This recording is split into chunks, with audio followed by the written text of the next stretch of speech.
This conference will now be recorded. Okay, hello everybody. This is the 10th of November, and you are watching the high-risk recurrent and advanced prostate cancer video chat support group. And today we are going to start with a quick rundown of the useful take-home points distilled from the very dense presentations that some of us participated in, but only few of us understood. And Herb Geller was one of those who did understand, as was Len, who will be with us momentarily. And so Herb is going to try and tell us what we need to know from those 2 days of presentations. Herb, the floor is yours, Professor. Great. Okay, so I'm going to try to break it down into sort of categories. Categories meaning what's really going to help us potentially in the clinic, and then later on, what are the issues that maybe come from basic science that may help us in the future. So the first thing the overall sense I got is that one major goal is to harness the immune system. So obviously, we're mostly dealing with chemotherapeutic drugs, and then there are some immune therapies. But the idea is to have immune cells, lymphocytes, T lymphocytes, target cancer cells and kill them. And so that's really, to me, some of the big take-home parts of the meeting. And at least there are two ways that now I see companies' development in that area. One is what are called CAR T cells. And I think we've heard about CAR T cells. They've had some success in other cancers. And there were a couple of presentations on CAR T cells, which are sort of basically modulated so that they hit cancer cells. And then the two CAR T cell that we're dealing with. So the difference is what are the CAR T cells designed to hit? And so there are one phase 1 trial, and I'm going to talk about the phase 1 trials because they're open to us and some people may want to know them. One is a CAR T cell targeting PSCA, prostate stem cell antigen, and the other is a CAR T cell which is targeted toward PSMA, but PSMA hasn't been a great target for CAR T cells, so they've also added a modification. I would argue that they're not very far along. They're in phase 1 trials, and some people presented no data, some people presented a little data, but I think that I'm kind of disappointed that we're not further, given the success of CAR Ts in other cancers. But again, solid tumors are really harder. So that's one method of attacking tumor cells with the immune system.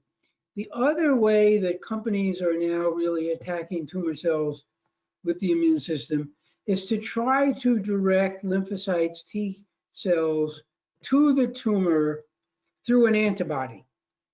So, and they are called bispecific antibodies because they actually have two arms, and one arm has one target, one arm has the other target, and the idea is to bring them together. So Amgen had two of these bispecific antibodies. One of them targeted to PSMA, and the other half is targeted to CD3, which is a lymphocyte antigen. And there's a phase 1 trial. It's called AMG 160. And again, they've had some success. They had 69% decrease in PSA and then mostly by looking at circulating tumor cells. So, and some people have been on for 6 months, so potentially promising.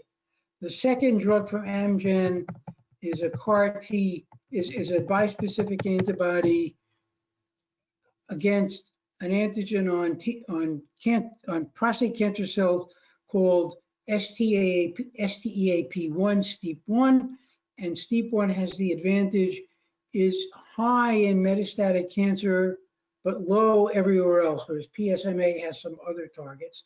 So it has more specific, more data. There's no data, they're now recruiting. And again, the other half of that Amgen antibody is CD3, which is targeted to T cells. And so those are two bispecific antibodies. And then finally, Regeneron, again, has their own Regeneron, and it's still a phase 1 trial, which is a bispecific antibody. Again, one half against PSMA, and in this case, the other half is against something called CD28, which is on lymphocytes. And so the idea is that you take lymphocyte, got the antibody with CD28, and you bring it to the cell having PSMA. And they're combining that with a checkpoint inhibitor. But again, it's a phase 1 trial. It's open now if people need it, but there's no data. But I still, you know, I wish I were more enthusiastic about these bispecific antibodies. They seem to have some advantages, and theoretically they sound wonderful, but who knows? I just don't know. The other trials that were interesting are actually phase 2 trials, where what they're doing is they're combining a second generation anti-androgen with something that actually a signaling molecule inside the cell that promotes cancer. So the idea is that if you have these signaling molecules that become unregulated in metastatic castrate-resistant prostate cancer, that it's because there's some growth promoting signal inside the cell. And so if you can block that growth promoting signal inside the cell, potentially you can, again, try to reduce cancer cell growth. So there were 2 presentations on 2 different trials in that area. One is a drug called abiraterone, which blocks something called AKT inside the cell, which promotes cell growth. There are no results yet, but they are recruiting. The interesting thing to me is that if you looked it up, that abiraterone failed in a breast cancer trial. So I'm not that optimistic. The other failed trial, the other trial that's a phase 2 trial, is using a drug that blocks what's called KRAS. RAS is another growth promoting tumor gene. And so if you can block that, and these are in combination with ABI, then potentially you can have an effect. They actually had some positive results. And the interesting thing is that in metastatic disease, there's a lot of mutations in ARV7, and they are not so good for us, but their drug seems to work both independently of ARV7 status. So potentially for those interested in a phase 2 trial, the idea that if we can block a downstream signal in combination with a second generation blocker, then we can move ahead. And again, they're in phase 2, so they're a little more advanced, but again, they're not that far advanced. And then Johns Hopkins has a new drug, which is an oral tubulin inhibitor for alpha and beta. So Taxol, we all know Taxol-based drugs, carboxytaxol, whatever, are normally based towards hitting tubulin. Hopkins has a drug called VERU-111, which is going into a phase 3 trial in the first quarter of 2021. And that is an oral drug which hits the mechanism. And they seem to have pretty good results in their phase 1-2 trial. So that I would have some hope for, in the sense of it's a different mechanism and it's oral, which means, again, I have to say the idea of having oral drugs is a major advance. So those are the trials.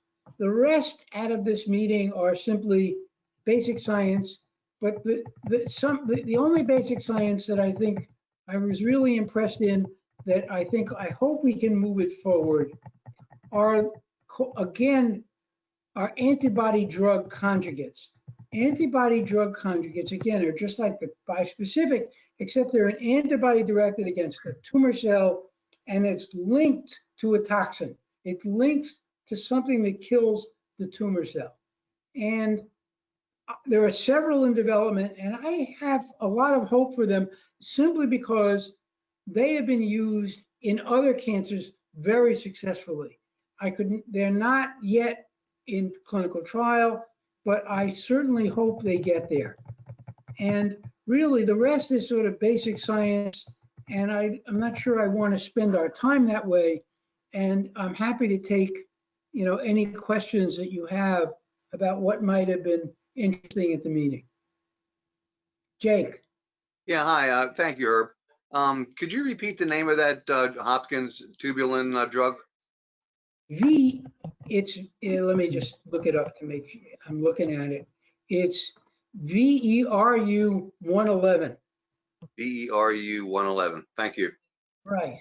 And That sounds promising to me.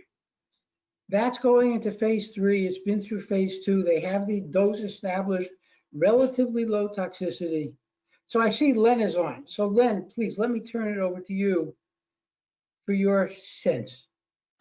Well, unfortunately, Herb, I didn't hear anything of what you talked about. However, well, I sent you but you did see what I sent you, I hope. Yes, so. I did see what you sent me, and I have the same take on the clinical trial data that you had. So I probably have nothing unique to add. Did you cover the eye potential trial, the apatosertib with Abby? Or yes, I mean, yes, I did. Again, I wasn't as impressed as I should have been, perhaps. No, I wasn't that impressed either. The extension of progression-free survival was modest, good. and the toxicity was more than modest. The additional toxicity was. Right. I think the thing that I didn't say is all these immune drugs seem to provoke something called cytokine release syndrome. And that can be very hard on patients, on people. I mean, one of the trials actually killed somebody because they used too high a dose, and CRS got them. So, but again, they're thinking a lot about how to potentially combat that. Yeah. Maybe you already covered this, but my impression from all of the presentations was that the CAR T approach seems to be, well, because of what you just mentioned, the cytokine release syndrome, seems to be more prevalent with CAR T than with the bispecific T cell engager. And the other advantage to the BiTE trials is that it's off the shelf. It's CAR T, you have to take the patient's cells, and so it's very highly adapted to the particular patient. It's probably going to be a lot more expensive than the bispecific antibody approaches. Right. I mean, that is one of the they both have strong immune system stimulating effects that result in cytokine release syndrome. But there is one basic science trial that I thought I'd bring it up because it's so interesting to me, is that there was a group that is looking at what are the antigens that are common to many different prostate cancer cells. So in other words, each of us is somewhat different in terms of the way our cells are expressing antigens. What's high, what's low, PSMA, PSCA, STED1, whatever. And what they're doing is they're basically going to try to make a vaccine against a huge number of these things. It can cover many different antigens. And you know, I don't know how far away they are, but that sort of appealed to me. It seems, though, in general, that cancer vaccines usually have an initial response, but then it fades quickly. And that's why I think they see the future of the cancer vaccine therapies as being tied to the checkpoint inhibitors to keep the immune system stimulated. Well, I think ultimately they're going to need checkpoint inhibitors with almost everything. And I think, you know, if you look at how PD1 and CTLA1 turn off T cell activation, you need to stop that to keep these T cells going. Right. So that's where we are. I mean, there are phase 1 trials, and I'm happy if, you know, if there are people in need, I think both Len and I are happy to explain which ones are available to us and how they might help us. I'm going to jump in and offer a huge thanks to both Herb and to Len for interpreting so much of this. It certainly helped me, and I will probably go back and listen to this one more time. But it puts a lot of this into great perspective for us. And we're just really lucky to have scientists of the quality of Herb and Len available to us when we don't understand the science. But in the interest of supporting everybody who's on the call, I do want to move on. I am certain that both Len and Herb would be receptive if any of you have follow-up questions or you listen to any of these presentations yourself and you need some clarification. Both of them have been really generous with their time, and we truly thank them. So I'm going to go do a quick roll call here and make sure I've got everybody's name written down. I think I do.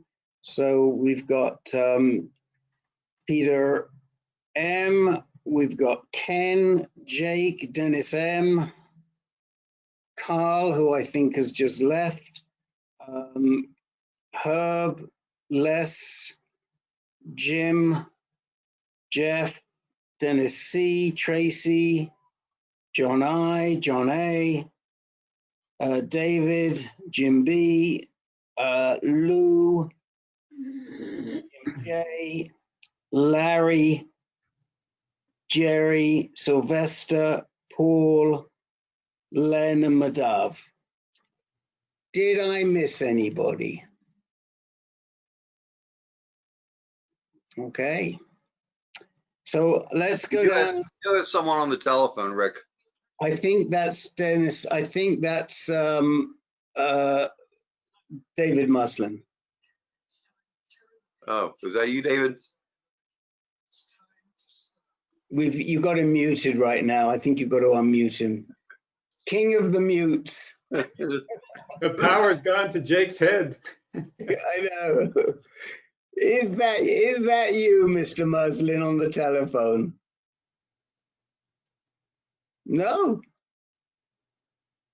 Okay, God bless Jake. Who is on the telephone that we haven't identified? Anyone on the phone who would like to identify, or just somebody calling in who'd like to lurk?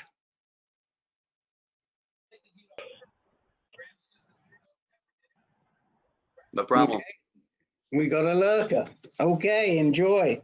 All right, so I'm going to go down and ask people, but I do want to make one very quick comment because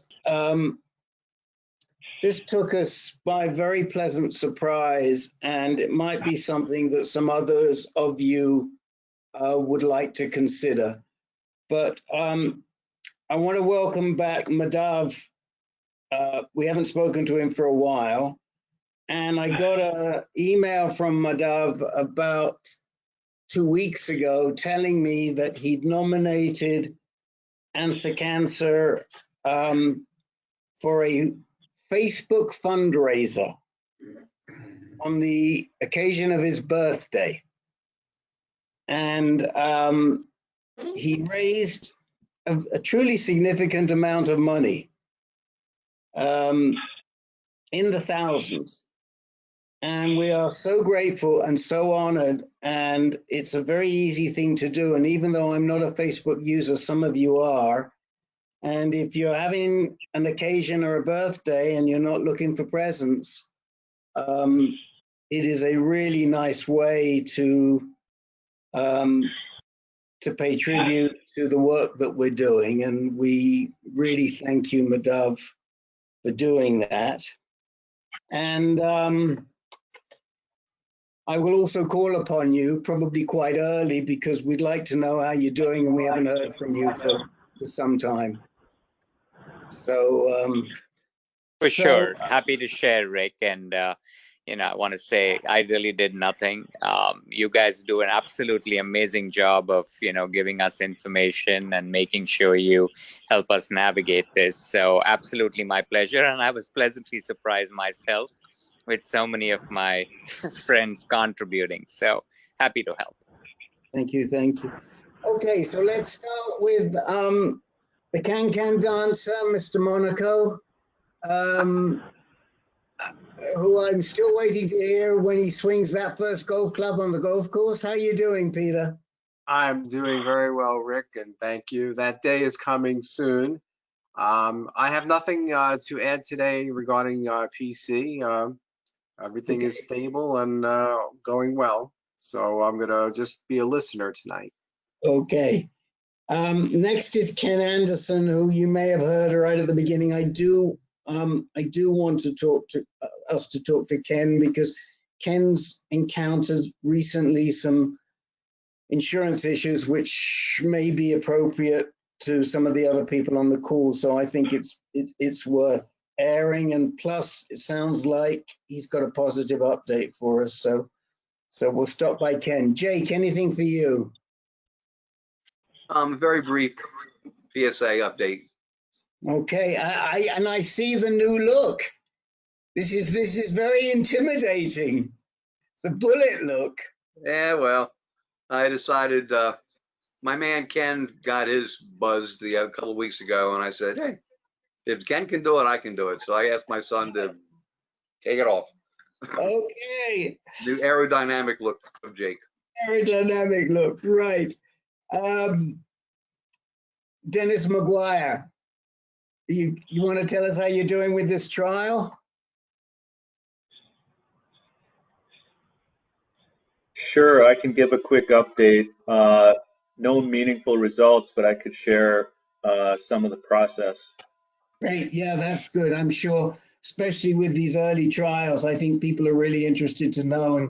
And with Herb actually referencing phase 1 trials, I think it's really helpful to hear somebody who's in a phase 1 trial right now to know what's going on.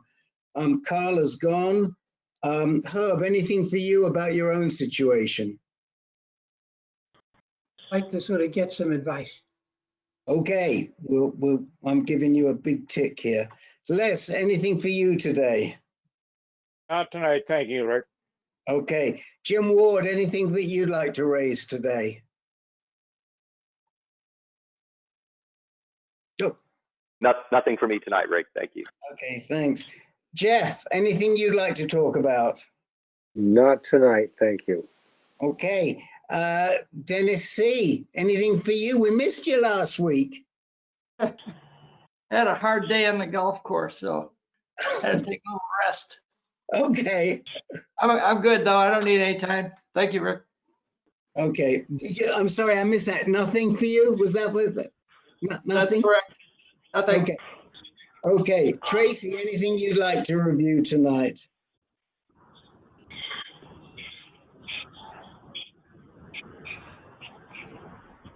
Tracy? Oh, he's muted. No, it's a no, but it says you're not muted, but you are muted. So I don't know why, but your microphone isn't coming in. How's So that? Is that better? that's better. Now we got you. But that was it. Was that a Okay. no? Yeah, that's a no. I don't have any updates until next week. Okay. John Ivory, anything you'd like to discuss that's on your mind? No, thanks for asking. Okay. John A, anything for you that's on your mind? Yeah, I got a question for the guys. Great. David, anything that you'd like to talk about? I'm good. Steady as she goes, Rick. I'm okay. That's Thank great. Jim B, anything for you? I'm just progressing through SBRT and I have nothing else. Okay. Lou, anything you'd like to talk about?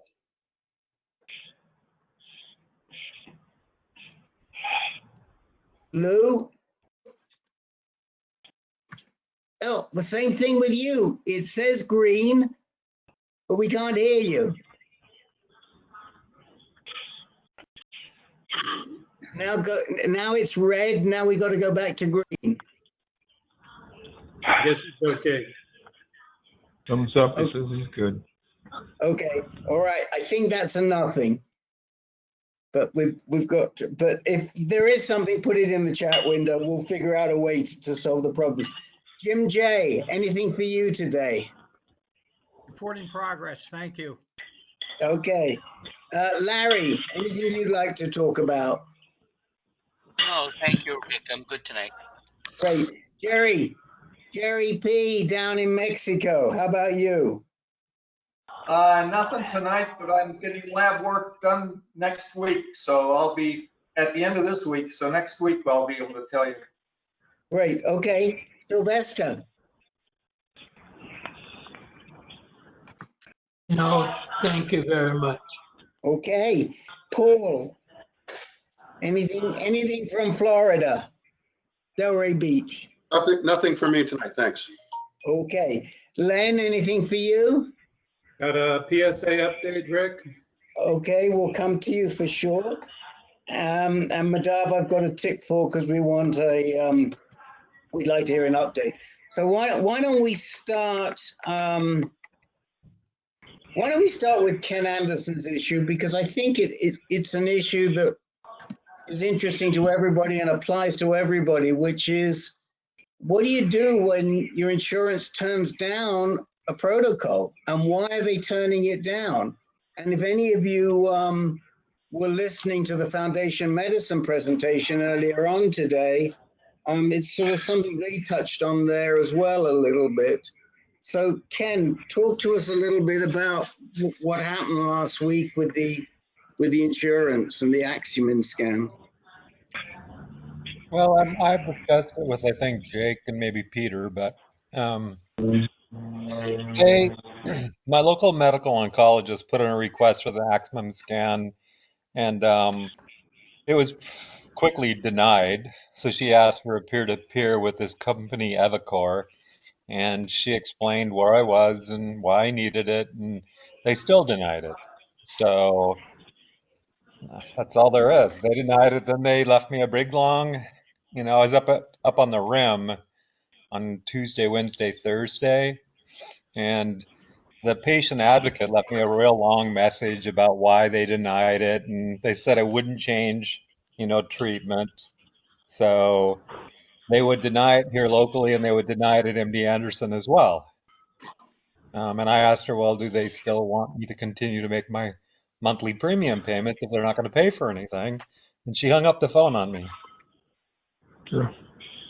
So, I don't know. I called Bob Buller, who was the old CEO, and he said just have Paul send it through. And Paul sent it through, and they accepted it. So I don't really want to make any waves. I don't know what else I can tell you.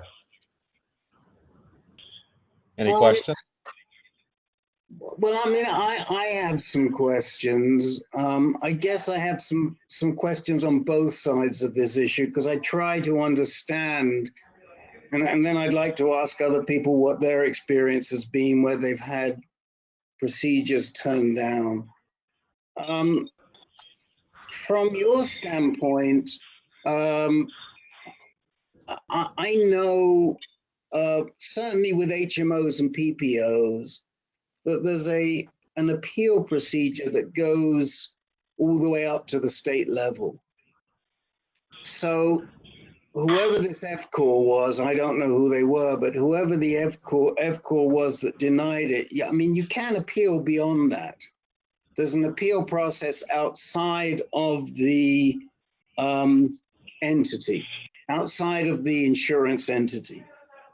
On the other hand, I also understand their position, which is we're not going to pay for anything that doesn't change treatment. So the question I have is, well, have you had an Axumin scan before? And if you have, I can understand why you won't one again to make the comparison. If you have not, and you're doing it for the first time, why is the Axumin scan relevant, and how do you think it would change treatment if you were arguing this? Well, I've had two. Okay. I had one when I was first diagnosed, and I had one September of 2019. So Paul's opinion is that I should get one to compare to September of 2019. Okay. Why he punched it, and I am flying to Houston next week, and I'm going to get it done. So I did put an appeal through the ombudsman for Blue Cross Blue Shield at the CEO's office, and Bob Bull, the old CEO, is the one that recommended that I do that. So Right. they haven't replied yet. I'm sure they're Right. reviewing the audio because they record everything. So, and I was pretty furious, you know, when I got this rather long message stating that not only did she state that they weren't going to approve it, she was encouraging me to see social services for like planning ahead. So So, I know that in some of your conversations you use the word hospice. Did they use that word with you? no, they said social services, Okay. you know, someone to help me plan for end of life. Okay, And but they didn't say that, but they didn't that say that. was in fact her reference. Right, that was your interpretation. Well, do you know if in the state of Arizona you have the right to appeal this to a state board, to a state agency? You know, I have in front of me their denial letter, and it does not state that I can do that. I can appeal through Blue Cross Blue Shield. I don't believe you do. And I was going to hire an attorney, but because it's Blue Cross Blue Shield and they're quite large, I'd just be spending money for nothing. I don't think I'd get anywhere, at least not in Right. my lifetime. Right, but you see, here's the thing that they're not going to tell you the state agency until you've exhausted. So you have to go through step by step. So in order to get to the state agency, you've got to exhaust all your appeals at Blue Cross Blue Shield. And we always encourage people to go to appeal, because that's the only way that the systems get changed. You know, if enough people, if enough folks appeal a particular issue and it gets through, or even if it doesn't get through, it highlights that issue and it makes for change. And then if it gets turned down and you go to the state, then again you've got issues. It goes to the state, then they can come down. You know, quite honestly, Rick, my opinion on the whole thing is it's November of 2020, end of year, end of the fiscal year. When I was sitting in the office at my oncologist here locally, I heard the girls in the back say Evacor, which is the third party, they're denying every scan for every patient. So bottom line, in my opinion, they're just trying to, you know, not pay out as much and make the bottom line for your end look good. Yeah, but So we as I advocates understand. have to pick them up on that, because there are a lot of people who don't have the support that you have, or the knowledge, or they don't know the previous Blue Cross Blue Shield chairman, and so they can't get what you want. And so I believe that maybe I spend too much of my time crusading this way, but I try to make as much change as I can in the hope that it'll make a difference for the next person coming along. What I'd like to, by the way, when are you eligible for Medicare? I just got the stuff in the mail March 1st. Okay, so March 1st. So, you know, when that happens. I know, but I'll put out 14 grand in 2 months. So I appreciate not having to pay the monthly insurance premium. Don't get me wrong. Right, but let me just say, I mean, I realize you can go through 14 grand in 2 months, but you may be able to manage it because for $300 or $400 a month, I don't know what the cost of the most expensive premium is in Arizona. In California, it was about $400. So for $5 grand a year, you get royal insurance where nothing gets turned down if you want to spend that much. So for you, you can get the best possible insurance and everything's going to get taken care of. So, you know, that's worth bearing in mind over the next 3 months. But who else has dealt with insurance issues, and who else has anybody on here?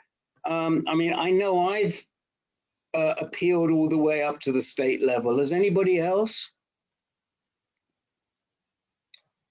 John A. Yeah, go ahead, John.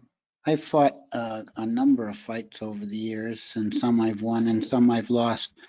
I also have an Oxman scan that's been denied, but it's too early to say whether I'm going to win or lose that battle. I just don't know yet. I have Blue Cross Blue Shield and Medicare, and so far the hospital that did the scan has not billed me. I know they billed the insurance company $10,000 for the scan, but they haven't billed me yet. And until they do that, then I really got no action necessarily to take. Right. So I'll be also dealing with that one over the next several months. You know, one thing that you can do. Blue Cross Blue Shield. So. But I found out that the self-pay option for the Axmem scan is $7,800. So it's more expensive than the PMSA PET at UCLA. Wow, yeah. So I don't know. I'm not going to pay out of pocket. That's why I'm going to fly to MD Anderson for $300 and So travel. Go ahead, Rick. One of the things you can do is when you get turned down is you can speak directly to the company, in this case Blue Earth, and ask them to get involved. And that's something I know that Foundation Medicine does, because they can oftentimes fight a better battle than you can. And they have more experience, and they have other situations, precedents that they might be able to invoke. So it's always a good idea when it gets turned down to at least try and invoke the company the best you can. So Rick, Blue Earth is the company for this Flucose, whatever it's called? Yeah, Blue Earth Diagnostics is the Axumin company, yep. Okay. Who, by the way, are also trialing a PSMA contrast. So those trials in Norfolk, the tests that Rich Jackson is getting and others have looked at, are trialing the PSMA, I think it's called FC318F. I think that's the name of the contract, the PSMA contrast that they're trialing. So, but yes, Blue Earth Diagnostics, I think it is, or Blue Earth are the folks that are doing that. So that's a good tip, you know, get the company involved and ask the company. And a lot of times, like with that Foundation Medicine, they may choose not to bill you. So that can be very helpful. I mean, Foundation Medicine made that point on their webinar today. They said that 86% of the people who get diagnostic tests with them pay less than $100. 75, I wrote it down. Where did I write it down? Because I was 79% pay zero at FMI, and 86% of people pay less than $100 for the FMI test. So it is good to get the company involved. Anyone else want to comment on this insurance issue? Just an editorial comment. Right now is open season for most of these insurance companies. So if you're getting the runaround from anyone, now's a good time to start looking around. Secondly, once you're under Medicare, the secondary insurance does not make the call. If Medicare approves it, the secondary insurance generally has to approve it also, and they pay the difference. So, but Ken unfortunately is not under Medicare yet. Right, but John is, and Axumin is approved by Medicare. Yeah, that's what I was thinking. I was wondering about what John said. I got to get some paperwork and take a look at it, because the notification I got was from Blue Cross Blue Shield. And it certainly implied that Medicare had turned that down, and then the whole 10,000 had then gone to my secondary insurance, which was Blue Cross Blue Shield, who in turn turned it down. I didn't get a notification from Medicare. You get those only every 3 months, but probably I will soon. So Medicare doesn't send out, your doctor doesn't get a pre-approval for the scans or with Medicare, or do Well, they? I figured they would have, otherwise I figured they wouldn't have done it, but apparently they didn't. John, you don't have to wait for 3 months to go to Medicare. You can log on to your account at Medicare and see any claims that have been made in your behalf. Oh, that's right. Yeah. If you want me to, I can send you the link. In fact, Okay. I'll do that. I'll put that in the chat box for you. Thanks, Jake. Now, they were talking also about these advanced beneficiary notices, and my understanding is that if Medicare is questioning a procedure or a drug or a treatment, they send you an advanced beneficiary notice telling you may be liable. This is only for people on Medicare. Now, Jake, I know you've gotten advanced beneficiary notices in the past. I remember discussing them with you.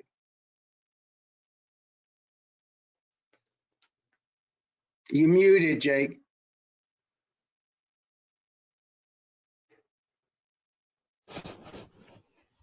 You're still, there you go. Yeah, I'm not sure if I got an advanced Medicare thing or not, Rick. The only time I was ever turned down at all was for an Axumin scan. And it got written off, but that was several years ago. And since then, it's been FDA approved.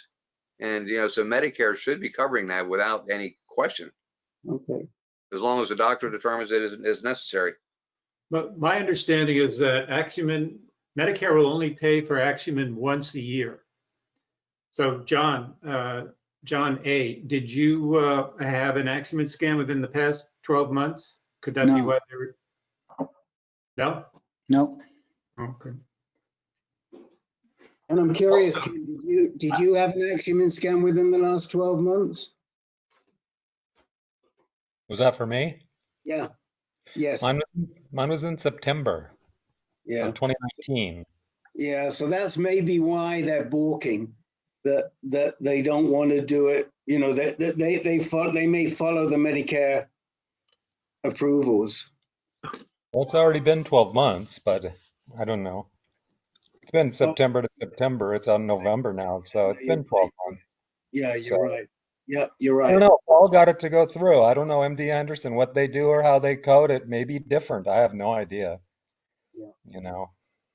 All right, guys. Well, we'll move on, but I do think it's a useful discussion, and there are a couple of good tips that came out of this. And don't hesitate to bring up your insurance issues if they seem relevant, especially the younger guys who are not yet on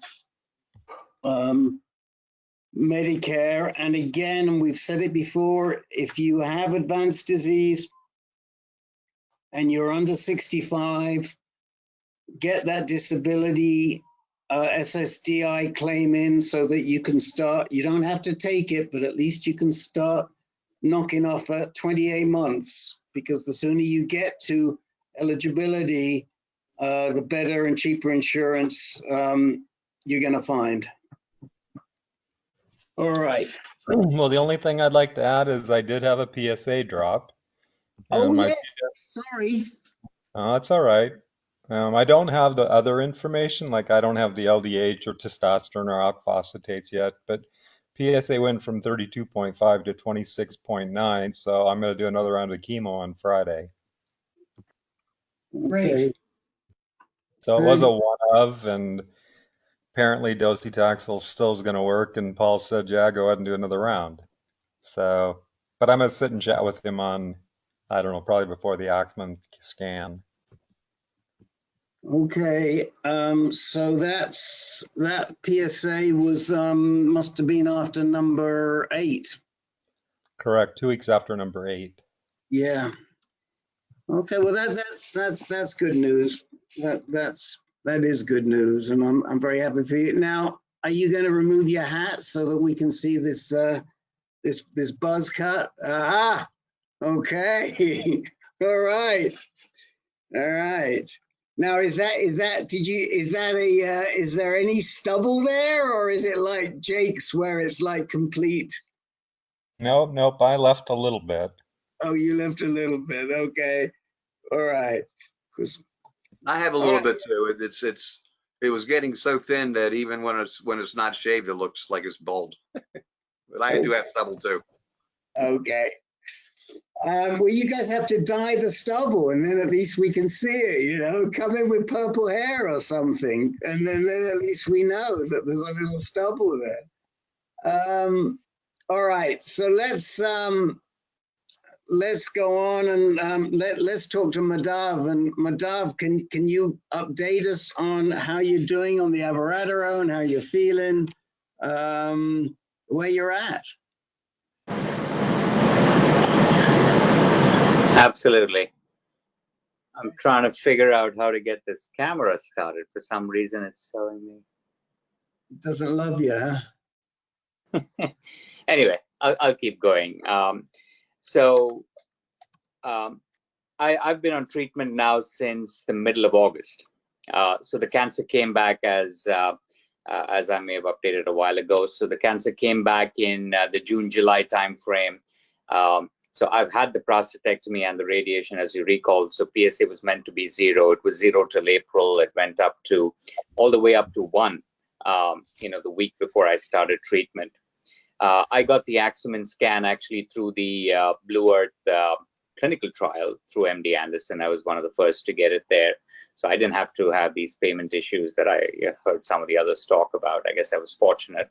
That came up negative. They did another PET scan that came up negative. So there was no discernible tumor, but the PSA was still growing. So we just went back to full hormone therapy. So I started with Firmagon for the first month to bring down the testosterone immediately, and started with Zytiga and prednisone as well alongside.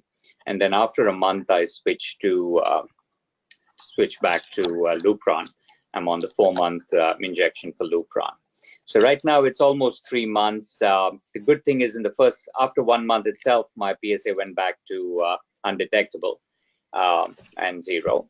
And it stayed that way in the end of October is when I had my second test. So overall, I'm feeling good. I literally lost 5 or 6 pounds 2 days after I took the Firmagon injection, and I literally felt I lost my muscle mass almost immediately. I mean, that's just the feeling I had, and I haven't got back that 6 pounds since then. I'm eating well, I'm exercising, I'm golfing quite a bit as well, but clearly that weight loss has come in. I have a question for the group beyond the, now that I'm getting into a longer term treatment plan with this, I'm probably going to go 12 months straight on this hormone treatment this time, as long as obviously the PSA continues to react effectively to the castration. And right now it is. Anything else that I should be looking out for? I'm obviously taking calcium supplements. I'm making sure I exercise a lot and, try and keep the body fit, but I am concerned about, potential impact to bone density. And I did a bone density scan as well to get a baseline before, so that when we look at it again in a year's time or something, we'll know what impact, if any, was there. but just want any advice on how best to manage myself and what to expect as well with longer term hormone treatment. Okay, well, we got lots of guys who have had great experience with long-term hormone treatment. Who would like to? Len, do you want to kick this one off? Okay. Madav, did you ever have metastases diagnosed? Yes. Yeah. So until the operation, they didn't. And right after the operation, the pathology proved that it was stage 4 in the pelvic bed, a little bit on the bladder neck. And I think 3 out of the 27 lymph nodes were affected at the time, which is why they then suggested radiation, because they thought it was primarily local in that same area. But that didn't work either because it's still there somewhere. So I was going to ask, are you on any bone strengthening medications? No, apart from calcium supplements, nothing else, Len. Okay, so you probably should be, because I think it's standard of care that once you're metastatic, that you should be on either Xgeva or Zometa. Or if you could just spell those out for me in the chat, I'll make sure I follow up on that. Sure, we can do that. Len, I have a question for you on that. Is that true if it's only soft tissue involvement and there's no bone involvement? Oh, I'm sorry. I thought when he said he was metastatic, I just automatically assumed bone. But so you've never had bone involvement?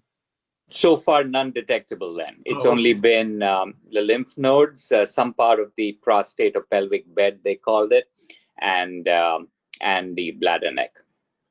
Okay, then Rick is right. You wouldn't necessarily need to be on those drugs I mentioned. Yeah. Okay. Now, if your bone density was lacking, that could change it, but it sounded like your bone density was normal, Madhav. Yeah, it was marginal in, I think, some part of, they called it the neck of the hip or something like that. And they said that I was prone to, I was not I didn't have osteoporosis yet, but I had osteopenia. And I think Jim Ward, I think he's on the call as well. He mentioned that once too. And so that's when I kind of related to it. But they said that I'm prone to osteopenia, or I have a little bit of it. So, I mean, that is a good issue. And Jim, I'm going to bring you in a second because I know that this has been difficult for you. But if you are on long-term hormone therapy and you already have osteopenia, then it's possible that a modified bone strengthener may be right for you.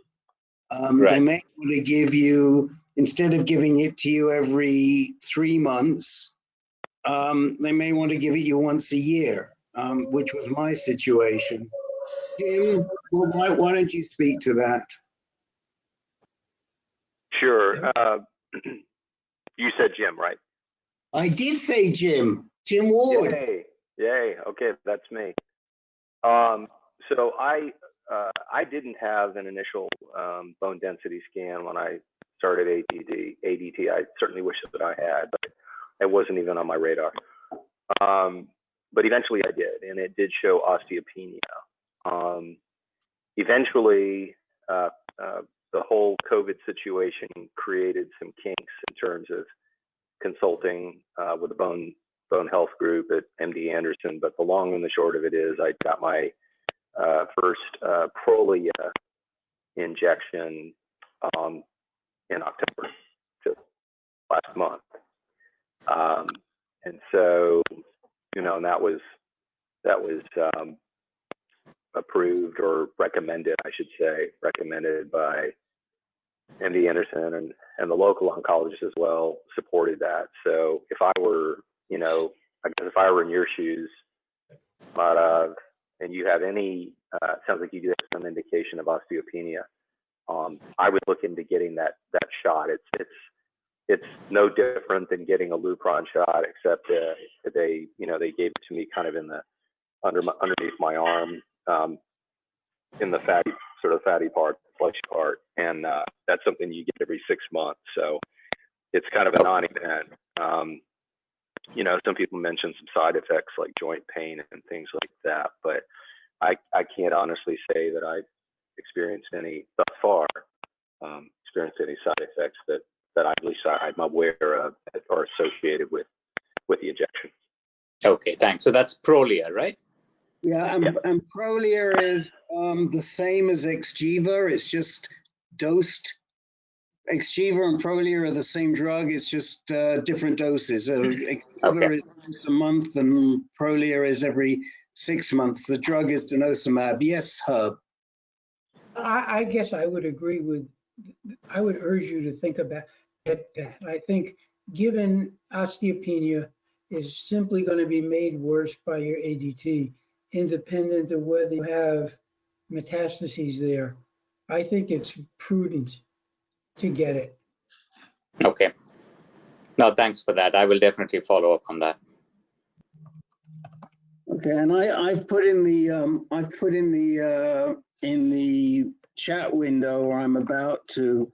I put Prolia in there for you, and the generic name is denosumab for that drug. Anybody else have any words of wisdom?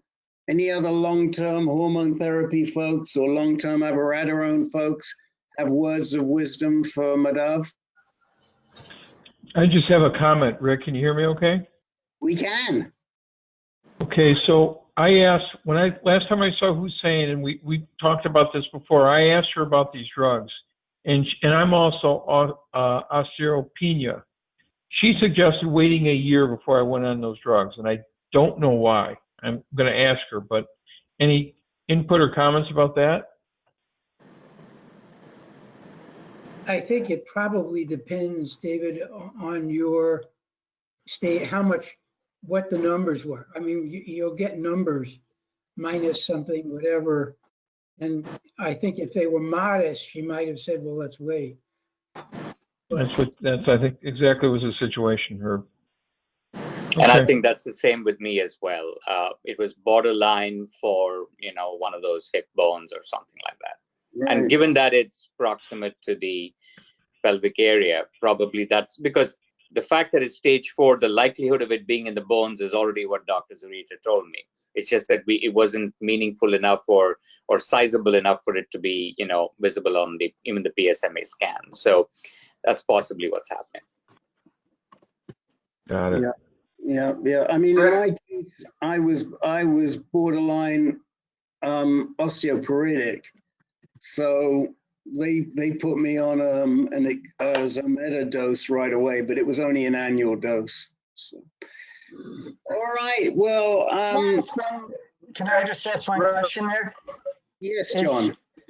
As I understand it, is anyone using Zometa anymore? Because as I understand it, if you go on denosumab, you have to stay on it the rest of your life. But if you're on Zometa, well, I guess I'm thinking of you, Rick. It seemed like with your exercise and with your drug, your bones got stronger again and you could go off of it. Yeah, I mean, this is the first I've ever heard that if you're on denosumab, you have to stay on it. I don't know. Herb, do you know anything about that? I really don't. I would be surprised, but I don't. That's what my dentist is on it, and he told me that. And I'm guessing that since he works with teeth or bones, he knows bones, but I'm not positive. I've never heard that. I think you can go off of it, and that's a question. That's a question that you could ask Dr. Morgans. She'd know the answer. Yeah, I will. I also have a friend at Ancan I can ask because she works on that. Right. There you go.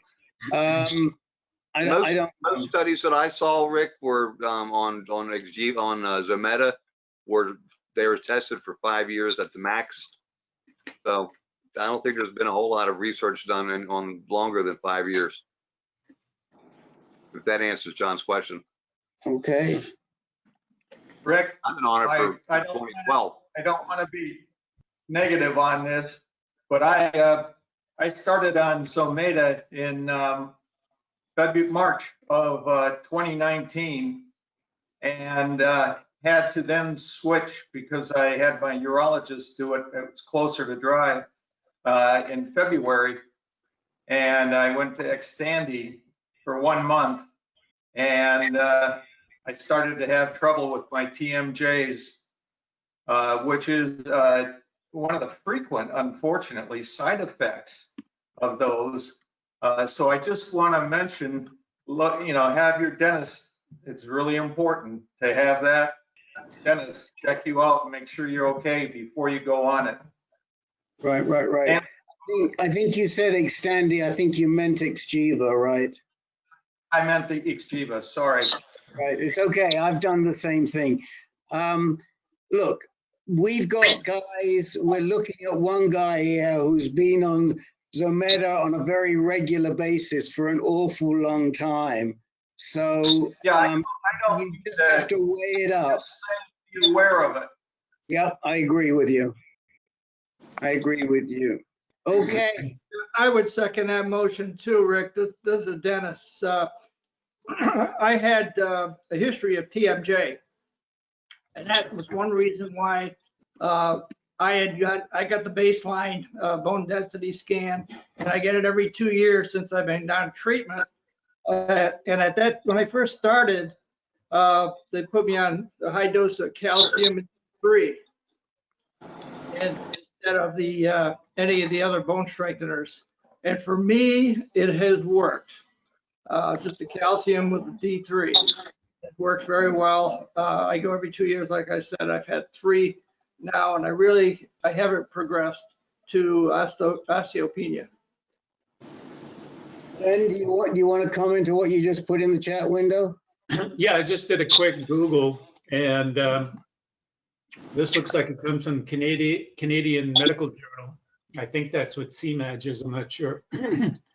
And they're saying if denosumab needs to be stopped, it should be replaced by an alternative osteoporosis medication to help prevent rapid bone loss and risk of fractures. That's I didn't know that myself. I just went to see Dr. O yesterday. I wish I had known about this so I could have asked him. Yeah, I mean, that supports exactly what John said, and I would think that we should be asking some of these really good GU med oncs that you guys see for their opinion. I mean, I'd really like to know what Dr. O says and what Dr. Morgan says, and some of the others that you see, because and that's important information. I'll see Morgan's in a couple of weeks, and I definitely, one of the 3 areas they tested, I was like a negative 2.6, so I definitely have osteoporosis in my femur neck or whatever that part is. Okay. Okay, let's move on. Madav, keep when you can make the time, keep coming back, and if you got questions in the interim, just send them to us and we'll get them answered and give you a response. Sure will. Thank you, Rick. Thanks, everyone. Jake, you said you had a PSA update, I think? Yes. Yes, Okay. I do. Okay, I've been on weekly Taxotere infusions, and I had just had number 15.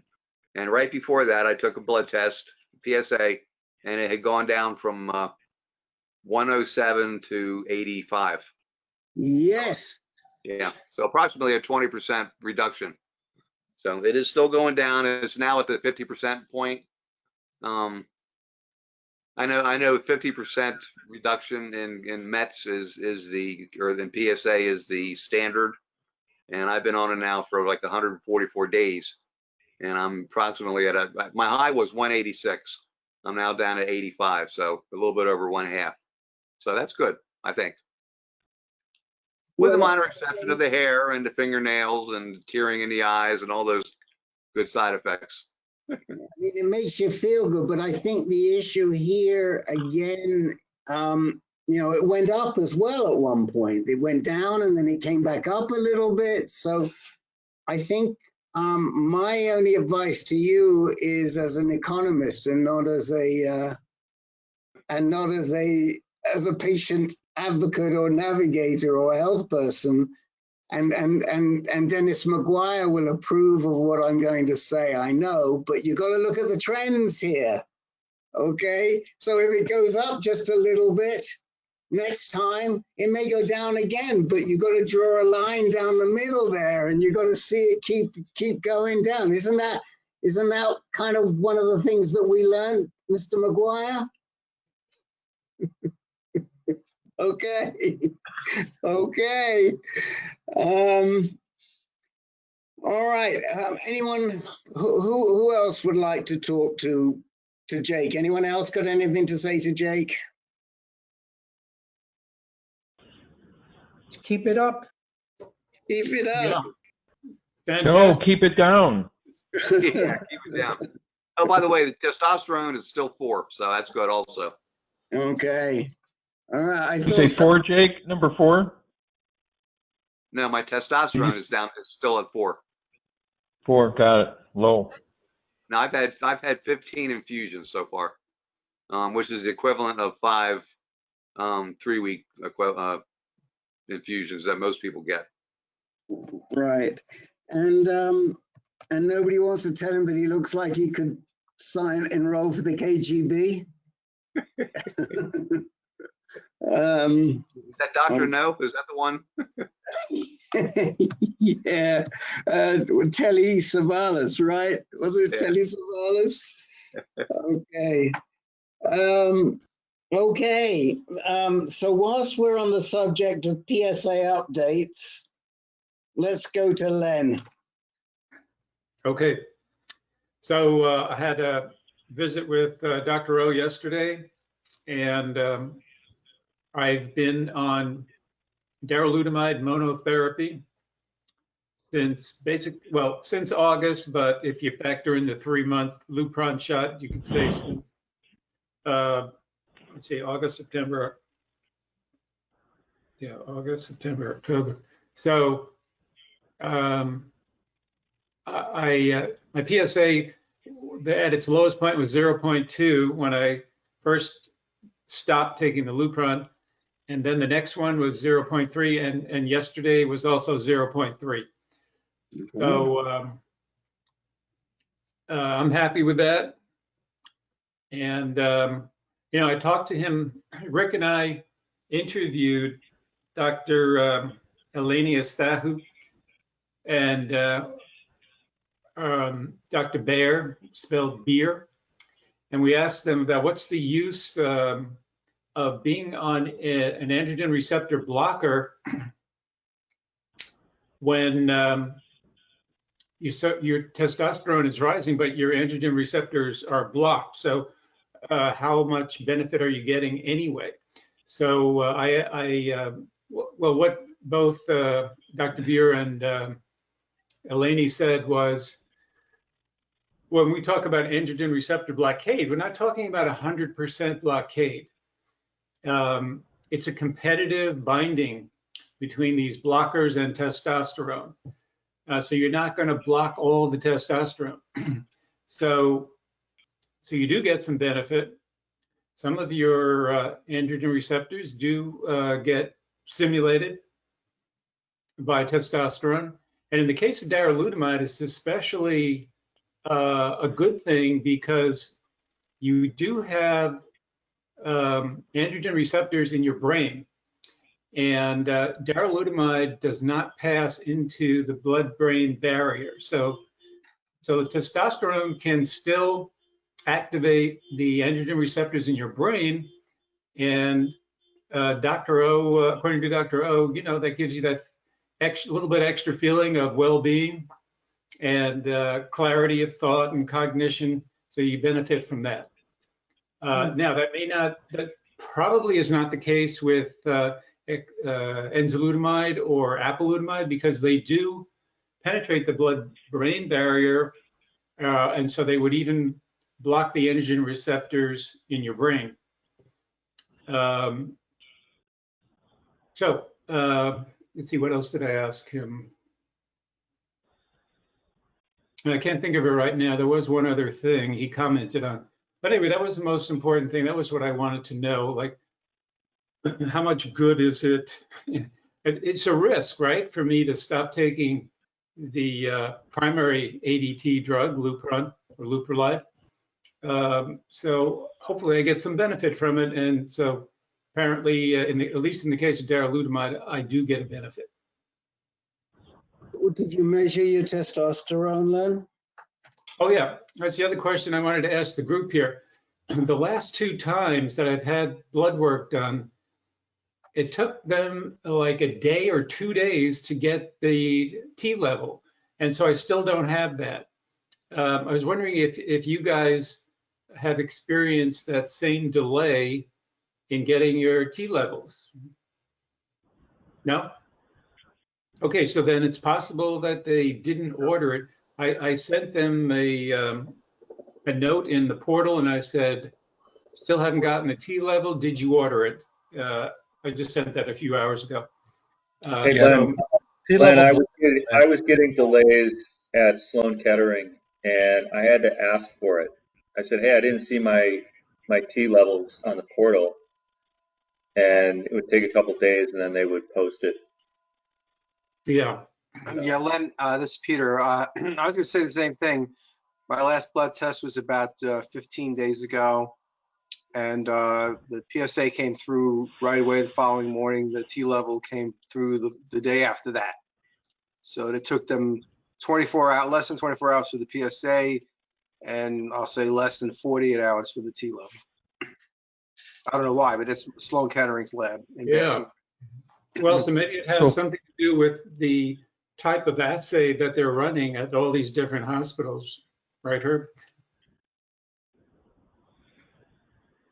I would agree. I think it depends on the type of assay and what, I mean, they also may just batch them. I mean, some places may just batch them as samples so they don't run until they get enough to use the reagents.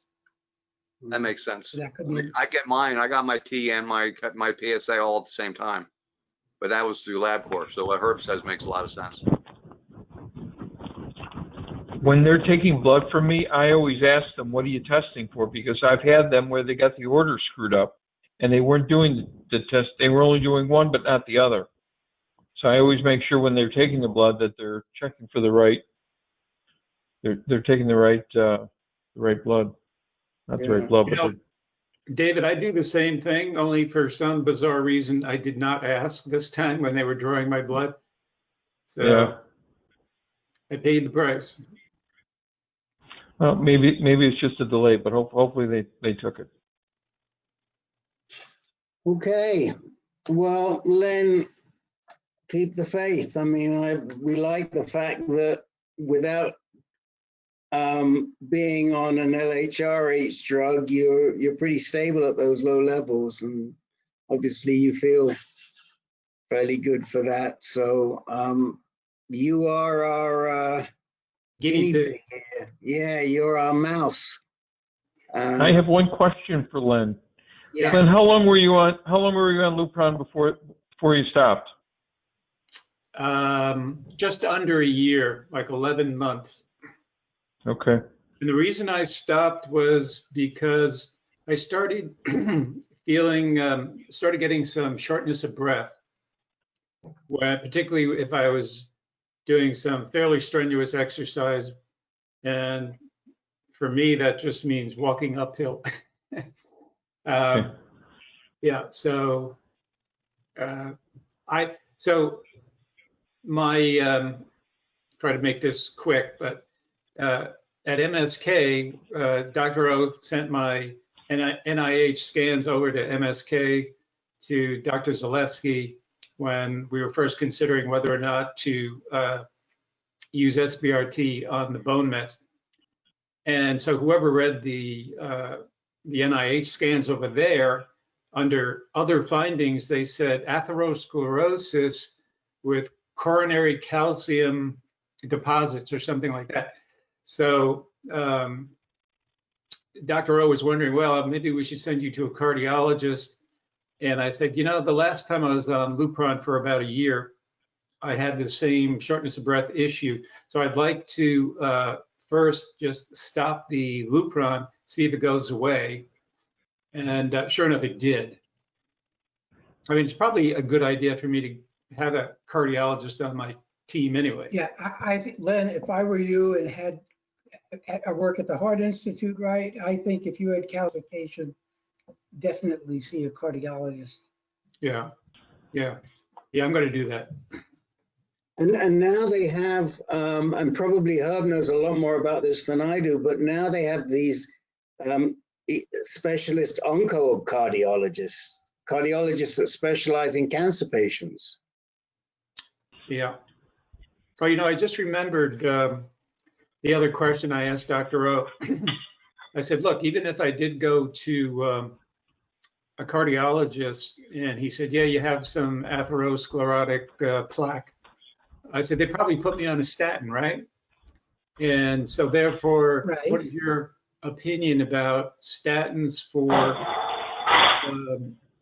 just as an anti-cancer agent, you know, for prostate cancer? So he went through the whole rigmarole, which we all know that, you know, their cholesterol is a precursor for the synthesis of testosterone and other androgens. But he said there really isn't much evidence that statins, at least in his view, that statins are worth taking considering the side effects. That was his opinion. I'm not sure I agree with him on that, but I guess it depends on how annoying the side effects are for you. I know some people on statins who say they feel, you know, like they've got arthritis, their bones and joints ache. You can get a lot of bone and joint pain, and I know people who stopped it, but I think there are lots of people, I mean, I think I'm on every drug possible, right? So I'm on statins as well. And again, I've tolerated them pretty well, and they brought down my cholesterol. Which one do you take, Herb? I take atorvastatin. Okay. You know, I had the. If you took I had the same experience. If you took simvastatin, I could send you some grapefruit. Yeah, simvastatin, yeah. That is it, or is it rosuvastatin? I forget. What am I on? Rosuvastatin, I think it is. It's rosuvastatin that you're allowed to eat grapefruit? Right. Well, no, I can eat grapefruit. Oh, can you? Okay. I don't happen to like it all that much, but I can eat it. Oh, well, I like it, and we got a big tree right outside, and it's got a lot of grapefruit coming this year. Tracy, what's up for you? No, I was just saying about the statin. You know, initially when I started taking a statin, I went from like 215. Ultimately, took it all the way down to like 97. So wow. it had a really huge impact. I did have to change the statin that I was taking. I was taking Lipitor, and I was having some of the issues with the joint pain, but I've switched now, and who knows, because every drug I take now, one of the side effects could be joint and muscle pain. So who knows what's causing it, but so you know, I don't think I'm having side effects, but it makes sense to take a statin. I keep reading that over and over to take it. All right, I don't know that we'll have time to get into a statin conversation, but somebody should bear it in mind, and we'll raise it another time because there's a lot there, but I still want to get around Dennis, Herb, and John A. So let's just hear quickly from Dennis, because I for one, am very interested in knowing what's involved for Dennis in this phase 1 trial. Go ahead, Dennis. Yeah, so just a little background for those that don't know. I've been on this clinical trial for 3 weeks. It's a glucocorticoid receptor antagonist. So it's effectively blocking the cortisol. And it's taken along with the Xtandi that I've been on for a couple years. So the goal is that the Xtandi will become effective again. So they think some of the energy is coming from the cortisol, and by blocking it, we'll get some effects from Xtandi again. So being in these trials, it's a very interactive process. It's high touch. You know, the first month you're back at the hospital every week giving blood, and you know they're giving you the full panel, additional blood tests, and then every 2 weeks. So day one they give you the drug, you stay in clinic for 6 hours, and they draw blood every 3 hours just to see how your body's metabolizing the drug. And you do that every 2 weeks for the first month.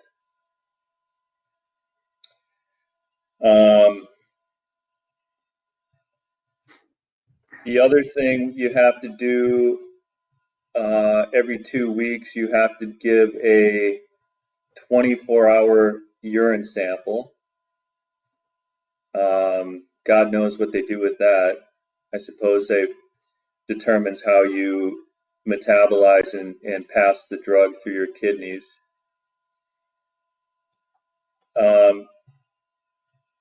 Personally, I have had some side effects.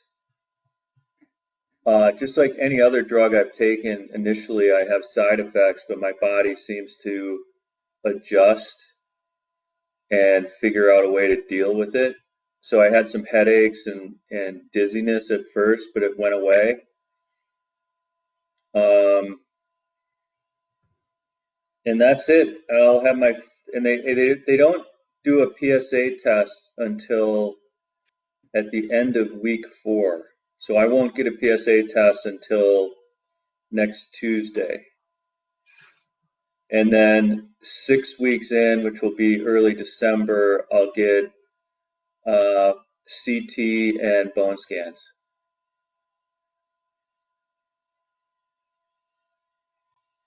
So, yeah, and I went in eyes wide open. I knew that it was going to be a lot of time and a lot of needles. But, you know, I guess you give part of yourself to help out the cause. We more to the point, we hope it's going to help out your cause. That's what we're all hoping. And so we'll be interested to see. You know, I just wonder if it blocks cortisol, where else your body uses cortisol and how that might affect you from a side effect process. Herb, where else does the body use cortisol? Well, it's you know, cortisol is your flight or fright response. It's basically adrenal steroids are basically what keeps you sort of going in the way of stress. So I would wonder, you know, if you've got an infection or anything, that's when I would worry about whether there's some change to your immune system, but they're probably looking for that. Yeah, that's the other thing. Well, you know, with the drugs I'm on now, I've suffered from fatigue to begin with. I did notice a little more fatigue the first 10 days I took this drug. So, you know, it did have that impact in terms of reducing energy. I mean, I've been told that the cortisol receptors are in almost every cell in your body. So it can have a pretty far-reaching impact. Glucose levels, so they're very very diligent about testing glucose levels, making sure they draw blood without food and with food. EKGs, when I'm in clinic, they'll do EKGs every couple hours. What about appetite? Is that an issue? Yeah, that's a good point. My appetite's been normal. I did for a couple days have had some stomach pains, and they said that is a watch out for some pancreas issues. So apparently there's been a few trial participants who had some pancreas issues on drug.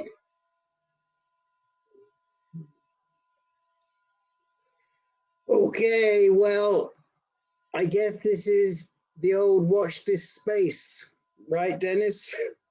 Yeah, you feel like a test pilot. I'm testing out the new plane. All right. Anyone have any questions for Dennis on this phase 1 experience or on the drugs? Yeah, Dennis, it's Ken Anderson. Just glad it's not going too bad, and I hope it flies straight. We'll find out next week if there's a PSA drop, but as my doc keeps telling me, he said that the real measure of success here is reducing the tumors. So that'll come in early December. Okay. I've been told not to hang your hat on PSA. It's all about tumor size, and it's not always PSA. So it's the one that makes me bloody crazy, but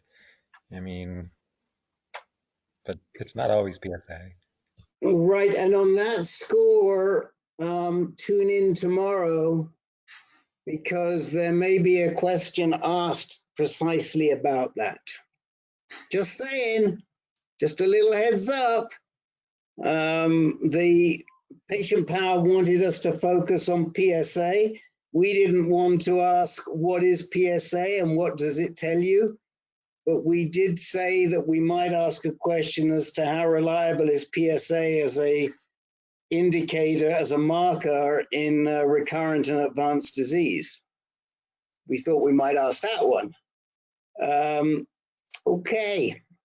There is one person that we have two people on the telephone, or we had two people on the telephone, and we only identified one. Is there anybody else on the telephone who would like to identify?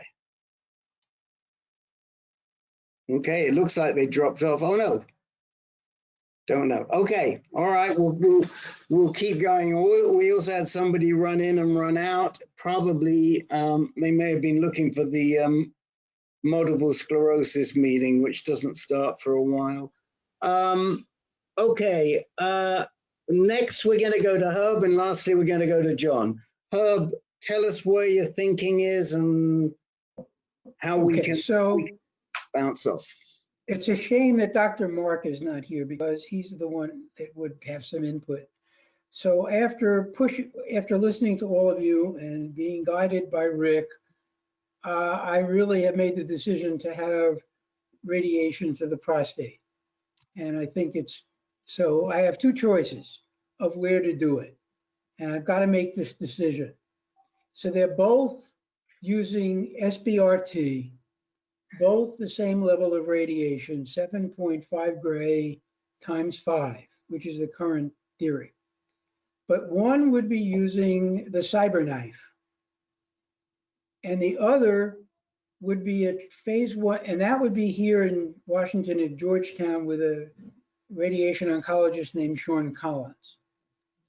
The second would be as part of a phase 1 trial using the ViewRay machine at Weill Cornell. And I am at 6s and 7s here. The the point is, I can't find solid data that show an advantage to one or the other. I mean, Dr. Mark has been telling us how wonderful MRI guided is at the ViewRay machine, and it makes a lot of sense, but there's not a lot of data. And, so and then the issue also is, do I really want to go to New York in a COVID situation where I sitting in an apartment for 2 weeks, not being able to go out and enjoy New York, especially the part of New York that the Upper East Side. So I don't know I really don't know what are the parameters to make this decision? I mean, if between these two machines and between these two procedures and between these great groups of radiation oncologists. So that's where I am, and I'm happy at any pointers I would love to get to help me make this decision. Well, I have one very simple response and simple pointer. I'd send an email to Mac and ask him which one he would do. Mac basically when I mentioned the ViewRay, he didn't think it was so special. I think Mac would say it doesn't matter. So for me, that would be good enough. I'd go locally. That's what I would say, because the logistics involved in the ViewRay are significant for you. And if Max said to me 6 of one and half a dozen of the other, they're both going to work and do the job, which, by the way, is my own instinct. I think even if you did well-planned IMRT and you had to do 25 sessions, it would do the job. Well, but the idea of what ViewRay is less toxicity if it's true. So I hear you. Anybody else have an experience with SBRT? Dennis? Yeah, I did SBRT in April of this year, and didn't really know a lot about the different options. And it turns out I did have the ViewRay machine at the University of Wisconsin. And I guess I was pleased with the fact that it was real-time interactive adjustments if there was any movement while you're laying on the table. Because there were a couple instances where they stopped the process and said, oh, we have to move you, or you have to go empty your bladder a little more. And so, I don't know. I don't know enough about CyberKnife to say. Right. Also, I think also it's not only the machine, but it's the team, the operators, like who's preparing the radiation plan, and are you comfortable with them? I had great confidence in the guys I was dealing with. I think I have more confidence in the guy at Georgetown who Rick said is well known to us.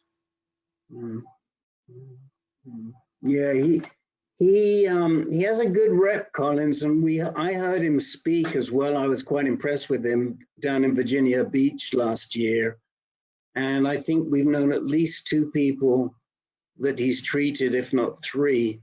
I know Jerry Deans likes him a lot. He's done some work on Jerry, and I think he's a very good doc. So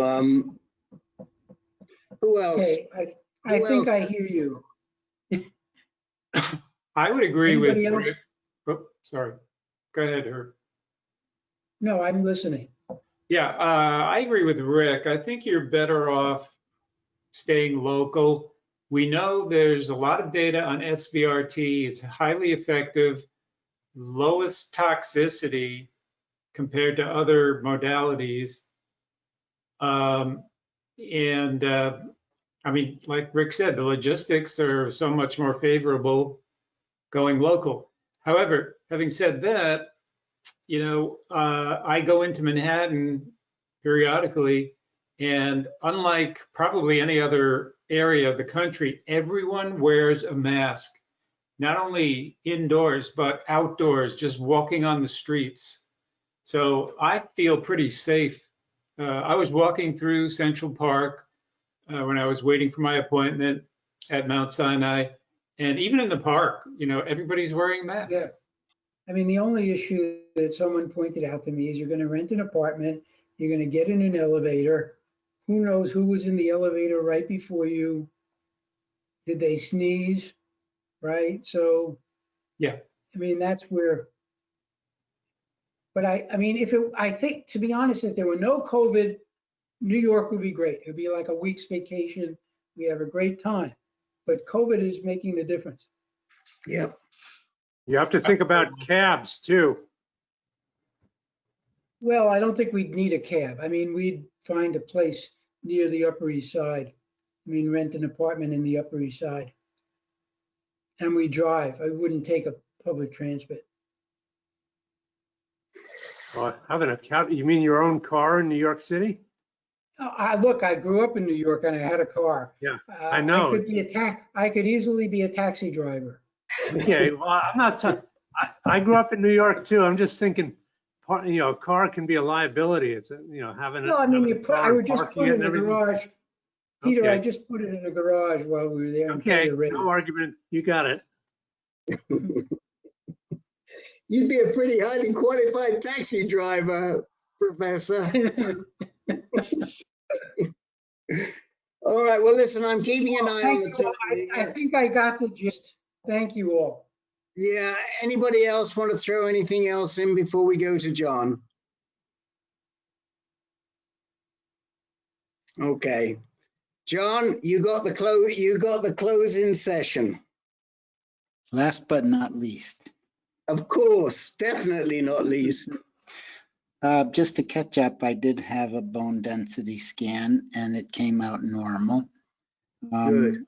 I assume I should just take calcium anyway in preparation for the future, right? Good. Can't hurt. If you're taking calcium, vitamin D, it's not going to hurt you. Yeah. My question, well, actually, Nadav would have an answer to this question. I have been on Degarelix, and the last local reaction and was so terrible that I decided to switch to Lupron. So I got my first Lupron, well, actually not Lupron, Eligard shot today. I just wanted to know whether there's going to be a spurt of testosterone or whether that ship has sailed since I've been on Degarelix for a while, or whether it's just going to be like as if I continued on my Degarelix since there's such an overlap in side effects. I know some of you guys have switched from Degarelix to Leuprolide. I did, and it's the same. You're It's not just going to smooth. feel testosterone stays low. Okay. Yeah, I've always wondered about that. I've always wondered about the physiology of that. Yeah, because suddenly you have an agonist, right? Right, you go from an antagonist, you've got no testosterone or you've got minimal levels of testosterone in your body, and you go from the agonist to the antagonist, or from, in your case, the antagonist to the agonist. Yeah. Now, we know that if you've never been on an LHRH, we've got to consider the buffer. But what happens when you're at castrate level and you go from the agonist, from the antagonist to the agonist? Len or Herb or anybody else? I mean, what's the physiology of that? Yeah, well, first of all, John, aren't you taking Zytiga? Yeah. No. Oh, then Zytiga is a very efficient right. testosterone synthesis blocker. you don't even ever need to be on Lupron or Degarelix if you're taking Zytiga, in my opinion. I did see a study about that where the Zytiga Yes. did just as good of a job as the combination.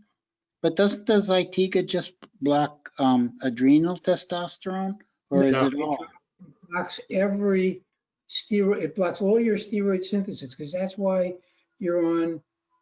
It's the other Cortisone. steroid as well, Yeah, right? prednisone. Yeah. You're on prednisone. Yeah. So I mean, I think Len is right. I think people are just too afraid, just because to Yeah. give up, Lupron in the presence of Zytiga, because who knows what's going to happen. But theoretically, you should not need it. Okay. Yeah. And Yeah, let me- I'll have to see if my medical oncologist would be brave enough to stop the Lupron, but I just got a 6-month shot today anyway, so not going to matter for quite a while.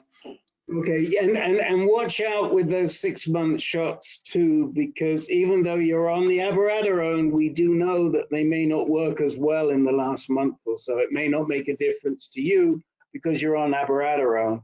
But our Okay. experience with them is that you got to watch very carefully towards the back end of them that they're effective. Oh, so it might be a 5-month shot, really. You really wouldn't know unless you're testing your testosterone on a regular basis. Yeah, But yeah. you do have to watch out. That's been our experience in this group, that they may not work as effectively at the very end. We've had people who have seen their PSA rise at the end of the 6 months, and we've sort of figured it may have something to do with the LHRH depot not being as effective at the end of the shot. Okay. We usually say go with a 3 or a 4 month shot if you can, but in this age where the drugs just aren't readily available, it's a different situation. But to go back to my question, Len, if you or Herb, if you weren't taking abiraterone or you weren't on an androgen blocker, I mean, would you get a surge when you switch from a antagonist to an agonist? Possibly, but it's not like a surge that's going to cause much trouble, because the surge is only temporary for a week or two. And I don't think you're going to go from a testosterone level of 4 to 400 in 2 weeks. Kind of doubt it. Right. I had a related question. Just talking about the combination of Lupron and Zytiga. At least when I initially went through this, they said that Lupron takes care of 95% of the blockage of testosterone, and a Zytiga or an apalutamide or even a bicalutamide is really just for that additional suppression of the remaining 5%, and of course the possibility of adrenal testosterone being blocked as well. Did I understand that incorrectly? Because what y'all are saying is just Zytiga would be adequate. You wouldn't even need Lupron if you're on Zytiga. And I'm not sure if I understood that correctly. Well, I mean, Madhav, that's my understanding. And Len brought this up. It's an absolute blocker of steroid synthesis. So it blocks everywhere it is. And it's also irreversible. It's not like enzalutamide, which is competitive. It's an irreversible inhibitor of the synthetic enzyme. So I don't know that I do not agree about the 95.5. Okay.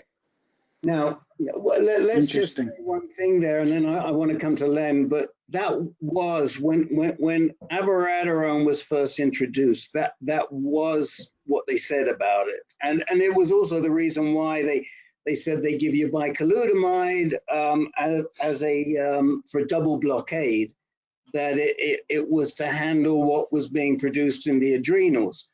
But the thinking has changed over many years, and now there are studies suggesting that maybe abiraterone monotherapy is acceptable. Len, do you want to elaborate? Yeah, I mean, there's some data, not a lot, but there's some data that yes, Zytiga alone is equivalent to Zytiga plus a primary ADT drug like Lupron. Is anybody going to fund a big trial, to confirm that? Probably not, because Zytiga is already generic. Luprolide's generic, so the drug companies certainly aren't going to fund a trial like that. So I guess it would be up to a university to fund it. Probably not going to happen. I don't know what you think. Because I was actually told this last year when I started my treatment. Yeah. Well, I mean, it is the standard pattern, but because a lot of docs really still don't accept the concept of monotherapy. But I think that you could challenge that now with somebody like Paul Korn or Eleni Epistathio, and you might get a very different answer at MD Anderson from one of those doctors who, Right, but wasn't that the trial that actually was going on last year? I forget the name of the trial, but they had one track which was Lupron plus bicalutamide, and the other track which was Lupron plus apalutamide and abiraterone, which actually was the protocol I eventually went on to, even though I wasn't on the trial. And the whole purpose was to see if this combination was better than that combination. I don't know if you're familiar with that trial, but I mean, remember, enzalutamide and abiraterone work very differently. Enzalutamide and drugs in that category are blockers, and they're competitive blockers. So yes, you'll still have testosterone from other sources. Okay. That you're blocking. So it's not the same as abiraterone. Right, and you're not, Madhava, you're not still taking abiraterone plus apalutamide, correct? No, that was just the 6 months of last year. This year, it's only abiraterone. Right, I want to come to Jim Ward, but I just want to ask you a quick question on that. How did you feel when you were taking the abiraterone and the apalutamide? Honestly, it didn't affect me in any meaningful way that is different, Okay. And the way it actually worked was on May 1st, I started with just apalutamide, and because I wasn't on the trial. And then when my testosterone was still registering in the 40 to 50 range, and this was in July, so I was a good 2 to 3 months in on that protocol. They added abiraterone only in, let's say, the 1st of August, and then I went down to 0. And from August through the end of October, so another 3 months, I stayed on all 3 of them, and I didn't feel any different, Rick. Honestly, I actually went through radiation right at the same time, along with Jim.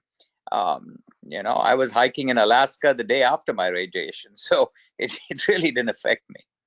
I'm very interested to hear that, because there's a fellow that we've been navigating who really has never attended the groups, and he's just opted to enter into a trial at Dana-Farber, where the PI is D'Amico, on abiraterone plus apalutamide, post radiation therapy. And my concern is that there could be a good deal of fatigue, but I'm glad to hear that you didn't have that. Let's go very quickly to Jim Ward, because he put a question in the box in the chat window, and so we'll close out with Jim's question on Lupron. Jim, go ahead.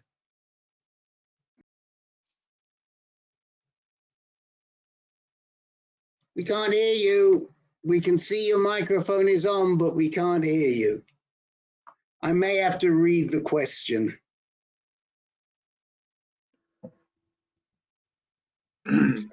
I'm not sure why Jim's microphone isn't working, but it says, the question in the box says, I've got a question regarding going to 1 month Lupron shot due to the shortage after consistently doing 3 month shots.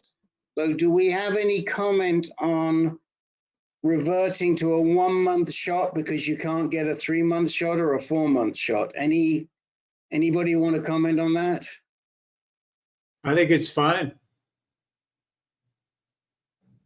You're even liable to get better control with a 1 month shot than a 3 month.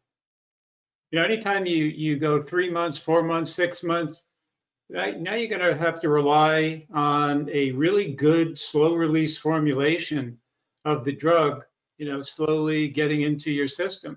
And if it's irregular release of the drug,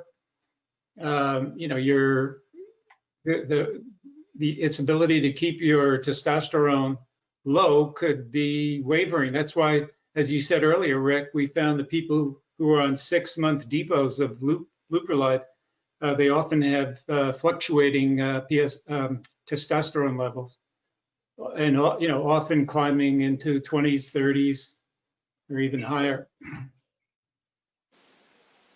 How about the alternative? I mean, Eligard works identically chemically, and I had to have a 6-month Eligard, and it worked just fine. No different side effects, really. Why go with 1 month? What we said, Jeff, just before you came back on, is you have to watch the back end of that 6 months very carefully. Oh, I heard that. Our experience has been that sometimes it doesn't work as effectively at the back end. I had testosterone tests every month for the last 2 years, and every single one of them was less than 20. So and when a couple of times they had the more extensive tests, which showed me around 6 or 8, maybe 12. But are you saying that Eligard has that problem and Lupron does not? No. We don't know. I mean, I can't even remember who it was, and we can't remember whether they were on a 6-month Eligard or Zoladex, or all we're saying is just beware, watch out, and keep a close eye. And if you see your PSA going up at the back end of a 6-month shot, it may have to do with the depot rather than you.